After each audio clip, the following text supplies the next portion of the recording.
Hello. അങ്ങനെ രാവിലെ 3:30-ക്ക് തന്നെ എണീറ്റ് നമ്മൾ അസംബ്ലി ഗ്രൗണ്ടിലോട്ട് പോവാണ്. കാരണം ഇന്നത്തെ പ്രോഗ്രാം ഡ്യൂട്ടി നമ്മുടെ ടീമിനാണ്. അങ്ങനെ രാവിലെ 3:30 ആയപ്പോൾ തന്നെ നമ്മൾ ഗ്രൗണ്ടിലെത്തി. എല്ലാവരും ആ സമയത്ത് തന്നെ വരുന്നുണ്ടായിരുന്നു. കാരണം എല്ലാവർക്കും ഓരോരോ ഡ്യൂട്ടി ഉണ്ടായിരുന്നു. അപ്പോൾ എൻ്റെ ഡ്യൂട്ടി ആങ്കറിങ് ആയിരുന്നു. ബാക്കി അവിടെ പരേഡ് പ്രാക്ടീസും രംഗോലിയും പിന്നെ ഫ്ലാഗ് ഹോസ്റ്റിങ്ങും പിന്നെ ബൊക്കെയൊക്കെ ഉണ്ടാക്കണമായിരുന്നു. അങ്ങനെ കുറേ അധികം പണി നമുക്ക് രാവിലത്തെ അസംബ്ലിക്ക് തന്നെ ഉണ്ടായിരുന്നു.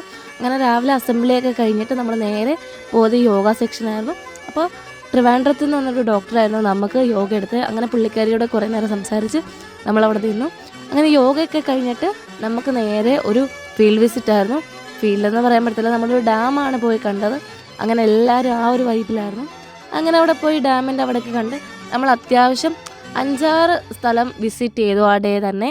പക്ഷേ അവിടെ വെള്ളം ഭയങ്കര കുറവായതുകൊണ്ട് തന്നെ നല്ല ചൂടും വെയിലായതുകൊണ്ട് തന്നെ ആ ഒരു ഇത് എല്ലാവരുടെയും മുഖത്തുണ്ടായിരുന്നു. അതെല്ലാം കഴിഞ്ഞിട്ട് നമുക്ക് നമ്മുടെ കൾച്ചറൽ പ്രോഗ്രാമിൻ്റെ ഇവൻ്റ് എല്ലാം നോക്കണമായിരുന്നു. അങ്ങനെ കഥ നോക്കി.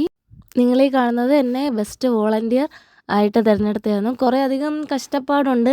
കാരണം ഒരിക്കലും ബെസ്റ്റ് വോളണ്ടിയറായിട്ട് നിൽക്കാനല്ല, എങ്കിലും ഇവിടെ ഓരോ കാര്യങ്ങൾ ചെയ്യാനും മുന്നോട്ട് വരാനൊക്കെ കുറേ അധികം സ്ട്രഗിൾ ചെയ്തായിരുന്നു. അത് കഴിഞ്ഞ് നമ്മുടെ കേരള ടീമിൻ്റെ ഡാൻസൊക്കെ ആയിരുന്നു. പിള്ളേർ നല്ല രീതിയിൽ ഡാൻസൊക്കെ കളിച്ചു. ഇത് നെക്സ്റ്റ് ഡേ ആയിരുന്നു പ്രോഗ്രാം. ഇത് ലാസ്റ്റ് ഡേയിൽ നമ്മുടെ സ്റ്റേറ്റിൻ്റെ ഓരോ പ്രോഗ്രാം ചെയ്യണമായിരുന്നു. അന്നത്തെ ദിവസം അത്യാവശ്യം വൈബുള്ള ദിവസമായിരുന്നു. കാരണം ലാസ്റ്റ് ഡേ കൂടായിരുന്നു. നമുക്കപ്പോൾ അത്യാവശ്യം നല്ല രീതിയിലുള്ള വിഷമവും കാര്യങ്ങളും എല്ലാ സമയത്തുണ്ടായിരുന്നു. അങ്ങനെ നമ്മൾ അവിടുന്ന് എല്ലാവരും ബൈ ഒക്കെ പറഞ്ഞിറങ്ങി. ഇത് കാണുന്ന അവിടുത്തെ ക്യാമ്പ് ഫയറിൻ്റെ അന്നത്തെ പരിപാടികളൊക്കെ ആയിരുന്നു. ഇവിടുത്തെ കൂട്ടമൊന്നുമല്ല. ഇവിടെ നമുക്ക് ഫയറൊന്നും യൂസ് ചെയ്യാൻ പറ്റത്തില്ല. പക്ഷേ അവിടെ നമുക്ക് ഫയറൊന്നും യൂസ് ചെയ്യുന്ന പ്രശ്നമില്ലായിരുന്നു. അങ്ങനെ ഇത് ലാസ്റ്റ് ഡേ നമ്മൾ തിരിച്ച് റെയിൽവേ സ്റ്റേഷനിലോട്ട് പോകുന്നതിൻ്റെ അങ്ങോട്ടുള്ള ഒരു വീഡിയോ ആയിരുന്നു. അപ്പം ഇവരൊക്കെ ആന്ധ്രാപ്രദേശിലുള്ളവരാണ്. എല്ലാവരുമായിട്ടും അങ്ങനെ സ്റ്റേറ്റൊന്നും നോക്കാതെ എല്ലാവരുമായിട്ടും നല്ല കമ്പനി ആയിരുന്നു.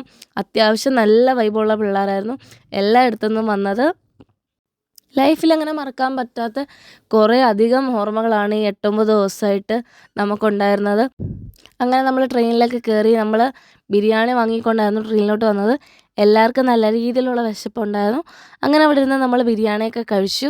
അത്യാവശ്യം ഒരു രാത്രി 1:30-2 മണിയൊക്കെ ആയപ്പോഴത്തേനും നമ്മൾ ഒറ്റപ്പാലത്തേക്ക് എത്തി. ഇനി എല്ലാവരും തിരിച്ച് വീട്ടിലേക്ക് പോവാണ്.